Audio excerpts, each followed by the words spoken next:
Do you know how quickly arrogance can become embarrassment when the wrong person smiles instead of arguing? The crystal chandeliers cast a warm golden glow across the private dining room overlooking downtown Chicago, where every polished glass and perfectly folded linen napkin reflected the prestige of the evening. Mason Whitmore, one of the youngest billionaire CEOs in America, sat confidently at the center of a table surrounded by international investors whose combined fortunes could reshape entire industries. Their conversation flowed effortlessly between billion-dollar acquisitions, emerging technologies, and expanding global markets. Every word carried the quiet certainty of people accustomed to being the smartest voices in every room. Beyond the elegant dining area, servers moved with practiced precision, ensuring every guest experienced flawless service without interrupting the rhythm of important conversations. Among them was Ava Brooks, a young black waitress whose neatly pressed black apron, calm expression, and graceful movements blended naturally into the background. She greeted every guest with genuine warmth, remembered special requests without writing them down, and carried herself with quiet confidence that came from discipline rather than attention. To most people in the room, she was simply another waitress doing her job. Mason barely noticed her until a family seated near the window thanked Ava in Spanish after she patiently explained the menu and helped their elderly father choose a meal that matched his dietary needs. Without hesitation, Ava answered in fluent Spanish, earning grateful smiles from the family before returning to the private dining room, carrying another tray of drinks. One of Mason's investors raised an eyebrow. "She speaks excellent Spanish," he observed. Mason glanced briefly toward Ava before smirking. Memorizing restaurant phrases is hardly impressive. The table chuckled politely, and the conversation resumed. Minutes later, another international guest accidentally dropped a folder while searching for a presentation. Several documents slid across the polished hardwood floor. Ava quietly stepped forward, gathered the papers with care, and placed them neatly back inside the folder without disturbing the discussion. As Mason accepted the folder, he noticed one page covered entirely in Japanese business terminology prepared for an important licensing negotiation the following morning. An idea crossed his mind almost instantly. His smile widened with the effortless confidence of someone who had never expected to be challenged. He held up the document just high enough for everyone at the table to notice before looking directly at Ava. "Translate this," he said casually, his voice carrying enough volume for nearby guests to hear. Silence settled over the room. Several executives exchanged amused glances, already anticipating an awkward moment. One investor quietly laughed into his glass, while another leaned back to enjoy what he assumed would become harmless entertainment. Ava accepted the document with both hands, her expression unchanged. She lowered her eyes to the page, reading every line with remarkable focus as though the laughter surrounding her simply did not exist. Mason folded his hands confidently, convinced the challenge had exposed the difference between his world and hers. None of the people seated around the table noticed the almost invisible smile that gently appeared on Ava's face as she reached the final line. It was not the smile of someone preparing an excuse. It was the quiet smile of someone who had just recognized a mistake that everyone else in the room had completely overlooked. The quiet smile on Ava's face puzzled everyone at the table because it carried neither fear nor defiance. She looked up from the document and met Mason Whitmore's eyes with calm professionalism before speaking. "Would you like a literal translation, or would you prefer the version your partners intended to communicate?" The room became noticeably quieter. Mason leaned back with the same confident expression. "Whichever one you believe is correct," he replied, expecting the conversation to end almost immediately. Ava nodded once. Then, in clear and fluent Japanese, she began reading the document aloud with perfect rhythm and natural pronunciation. Every syllable flowed effortlessly, sounding less like someone translating words and more like someone speaking her own language. The laughter disappeared almost instantly. Two executives from Tokyo looked at one another with unmistakable surprise. One of them slowly lowered his wine glass without taking his eyes off Ava. She finished the first paragraph before smoothly switching to English. "The document proposes an exclusive licensing agreement for 3 years. However, there is a problem." Mason raised an eyebrow. "A problem?" Ava carefully placed the paper on the table. "Yes, sir. The English draft says your company will receive exclusive manufacturing rights throughout North America.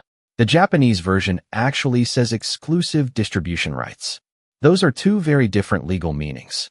The room fell completely silent.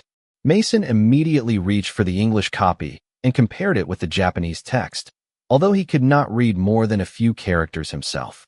One of the Japanese executives politely asked for the document. Ava handed it to him with both hands, observing proper business etiquette without hesitation. He studied the page for several seconds before looking up at Mason. "She is correct," he said calmly. "This translation contains an important error. If we signed this version tomorrow morning, both companies would leave the meeting expecting different obligations." Another executive quietly added, "That misunderstanding could delay negotiations for months." Mason's confident smile faded ever so slightly. He looked back at Ava, trying to understand how someone serving dinner had discovered a mistake that experienced consultants had overlooked. Ava remained completely composed. "There is another detail," she continued respectfully. She pointed to a short sentence near the bottom of the page. This phrase was translated word for word. Grammatically, it is acceptable, but culturally it sounds unusually aggressive in Japanese business communication. It suggests pressure instead of partnership. A different expression would show mutual respect. One of the visiting executives smiled warmly for the first time that evening. "Exactly," he said. Very few non-native speakers recognize that distinction. The atmosphere inside the dining room shifted in a matter of seconds. The investors who had laughed only moments earlier now watched Ava with open admiration. Mason noticed their expressions changing, and for the first time all evening he realized he was no longer the person commanding the greatest respect in the room. Ava gently slid the corrected document back across the table. "I hope that helps," she said simply. "If there is nothing else, your entrees should be ready in just a few minutes." She turned as though the conversation had ended, but before she could take another step, one of the Japanese executives spoke to her entirely in Japanese. Without the slightest pause, Ava answered him naturally, smiling as their conversation continued with the effortless ease of two longtime colleagues, leaving everyone else at the table listening in astonished silence. A gentle laugh from one of the Japanese executives broke the silence, not because anything was amusing, but because genuine admiration had replaced surprise. He continued speaking to Ava entirely in Japanese, asking where she had learned such precise business language. Ava answered with effortless confidence, matching his respectful tone and subtle expressions so naturally that even his colleagues began smiling. Their conversation drifted from international etiquette to regional customs, then to differences between formal contracts written in Tokyo and those commonly prepared in Osaka. Every response she gave demonstrated not only vocabulary but a deep understanding of culture, history, and professional nuance. Mason Whitmore listened without understanding the words, yet he understood something far more unsettling. The room no longer revolved around him. One of the European investors leaned forward with obvious curiosity. "May I ask her something?" he said. Without waiting for permission, he greeted Ava in fluent French. She immediately answered in equally polished French, discussing the evening's menu before naturally shifting into a conversation about French business hospitality. A representative from Montreal smiled with visible surprise and casually joined the exchange. Ava adjusted her pronunciation slightly, reflecting the North American influence without missing a beat. The table exchanged increasingly astonished glances. Before anyone could process what they had just witnessed, another guest from Singapore greeted her in Mandarin. Ava welcomed him with the same calm smile and responded fluently, discussing travel experiences, traditional greetings, and the importance of choosing respectful forms of address during formal negotiations. Her transitions were seamless, almost musical, moving from one language to another without hesitation or visible effort. The executives who had spent decades negotiating across continents found themselves studying the young waitress with the same attention they normally reserved for world leaders or renowned scholars. Mason remained unusually quiet. His original challenge had disappeared beneath an unfolding reality he could no longer explain away as coincidence or memorization. One investor finally turned toward him with an amused expression. "Mason, I believe your waitress has become the most qualified international consultant in the room." A ripple of warm laughter spread around the table, but this time no one laughed at Ava. They laughed at how dramatically everyone, including Mason, had underestimated her. Ava accepted the compliment with quiet humility. Languages are only useful when they help people understand one another, she said. Words alone rarely solve problems. Understanding the people behind the words usually does. Another thoughtful silence settled over the table. Even the restaurant staff paused discreetly from a distance, sensing that something extraordinary was taking place. Mason looked at Ava more carefully than he had all evening. He noticed details he had completely ignored before. The confidence in her posture, the patience in her eyes, the discipline reflected in every movement. Nothing about her suggested someone trying to impress others. Instead, she carried herself like someone who had already proven her worth long before walking into the restaurant. As the entrees arrived and Ava helped each guest with practiced grace, one of the Japanese executives spoke softly to Mason. "You are fortunate," he said, "not because your company is successful, but because tonight you accidentally discovered someone whose knowledge cannot be measured by a job title." Mason did not answer immediately.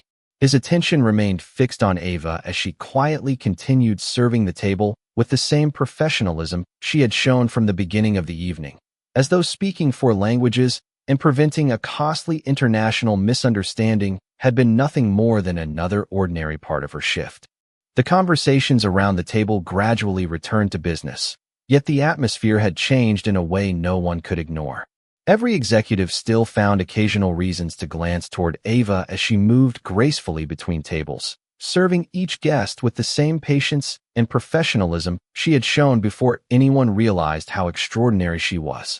She never sought attention, never lingered to receive compliments, and never behaved as though she had accomplished anything unusual. To her, every customer deserved the same respect, whether they arrived in an expensive limousine or walked through the front door after a long day at work. Mason Whitmore found himself watching her more carefully than he listened to the investment discussion unfolding around him.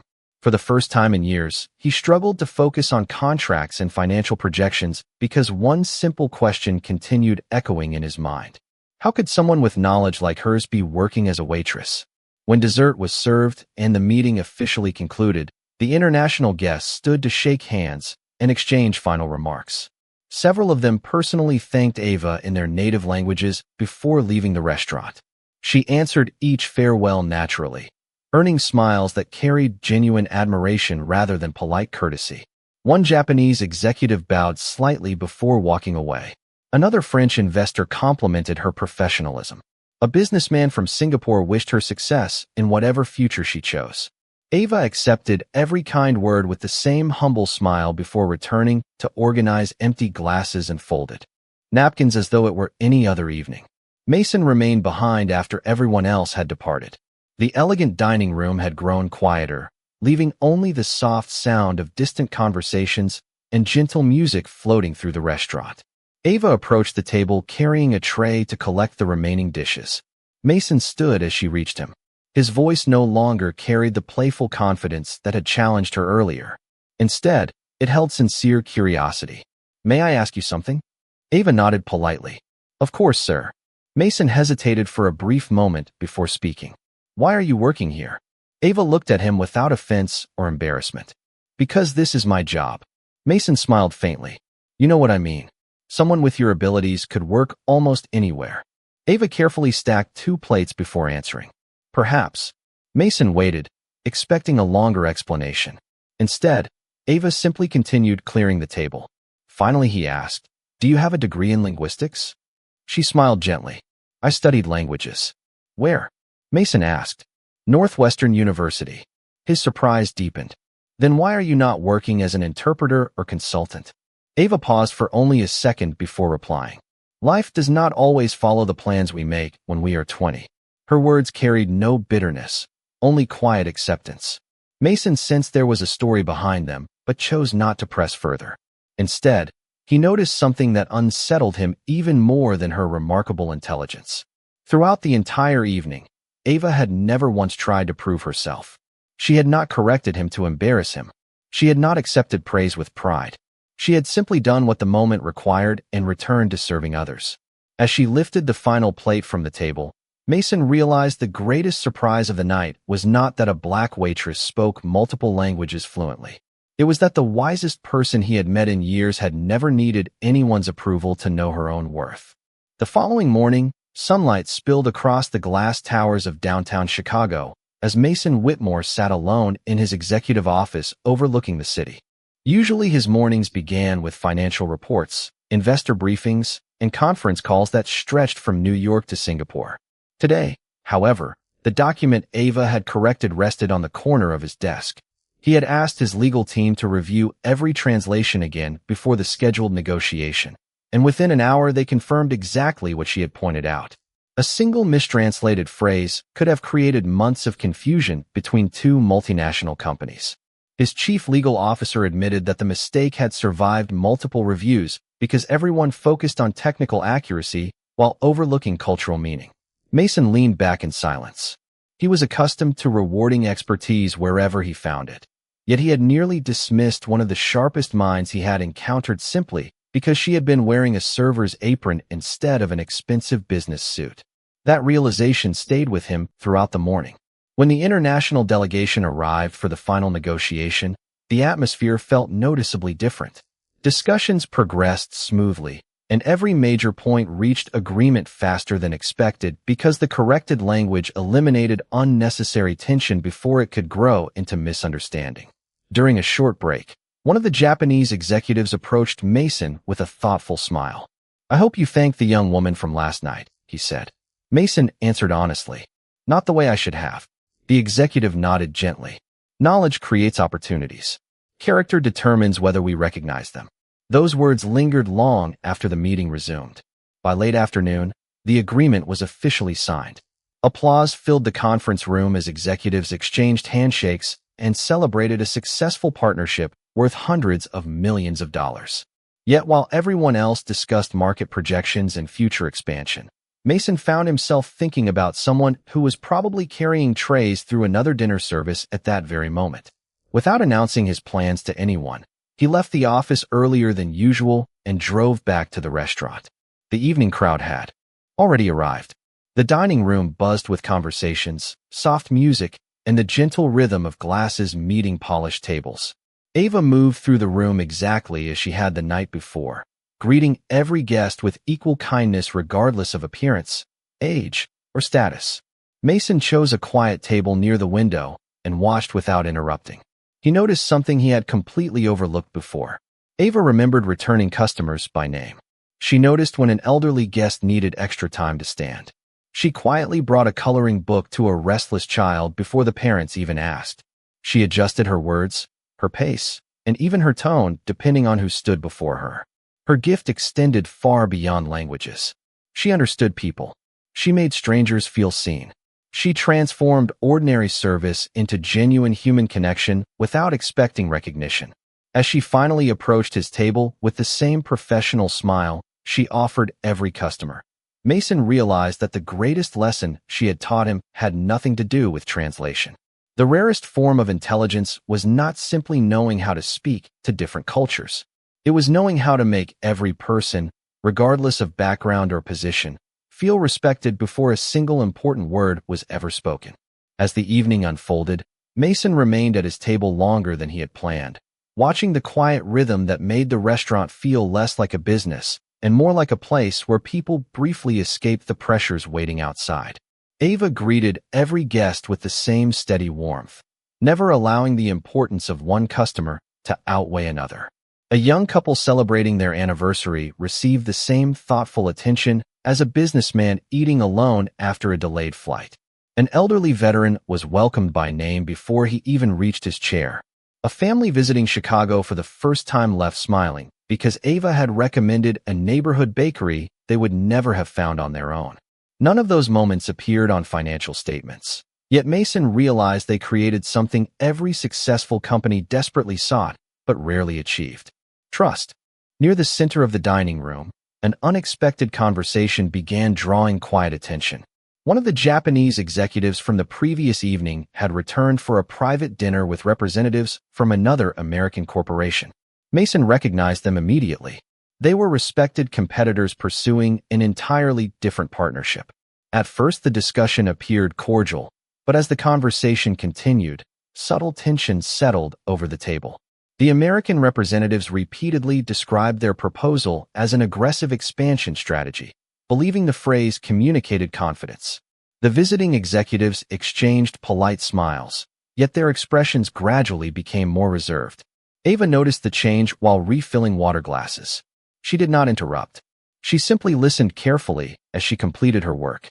A few minutes later, one of the American executives politely asked whether she could clarify the meaning of a Japanese expression that had just been mentioned. Ava answered with her usual humility. "The phrase does not express disagreement," she explained gently. "It expresses concern that the relationship may become unbalanced if one side appears focused only on winning." The table grew noticeably quieter. She continued carefully. "In many international partnerships, language that emphasizes shared success often creates greater confidence than language centered on dominance, even when both sides ultimately want the same result." One of the Japanese guests smiled with immediate recognition. "Yes," he said, "that is exactly what we have been trying to communicate."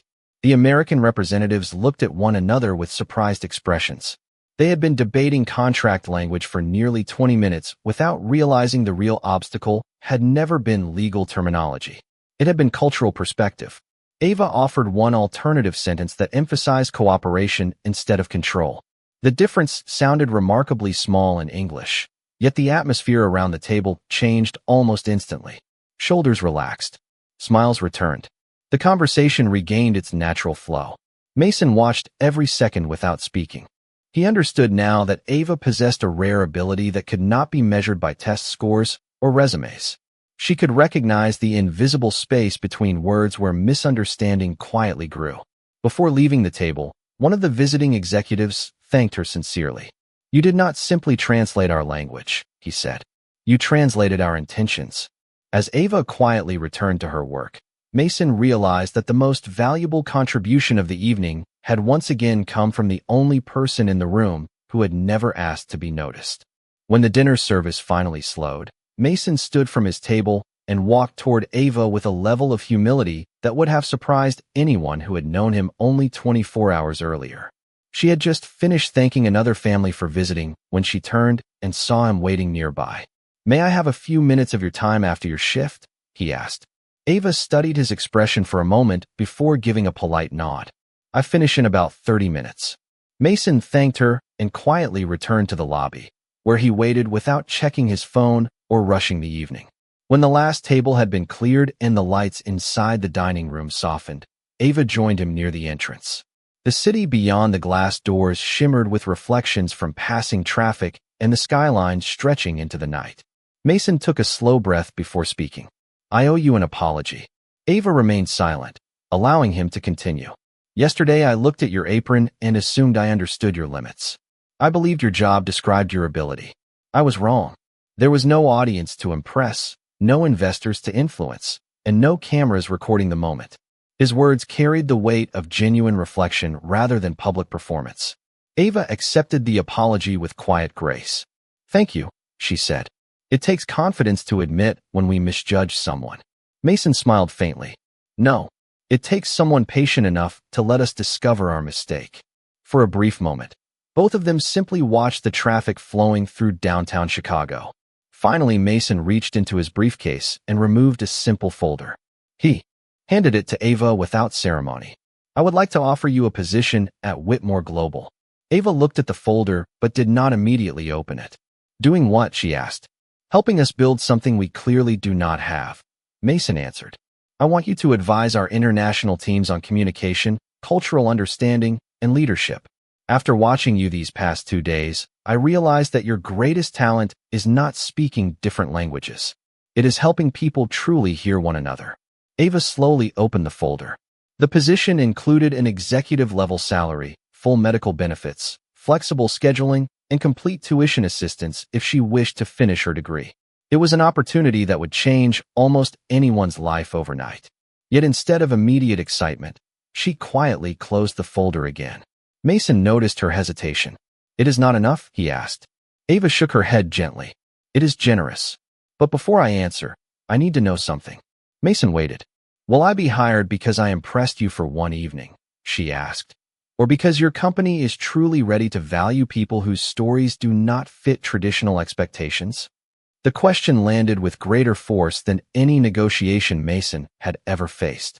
He understood that she was not evaluating the salary or the title. She was evaluating the character of the organization itself. After a thoughtful silence, Mason answered honestly. Yesterday I would have hired you because you impressed me. Today I want to hire you because I realized our company needs to change, and I believe you can help us become better than we are.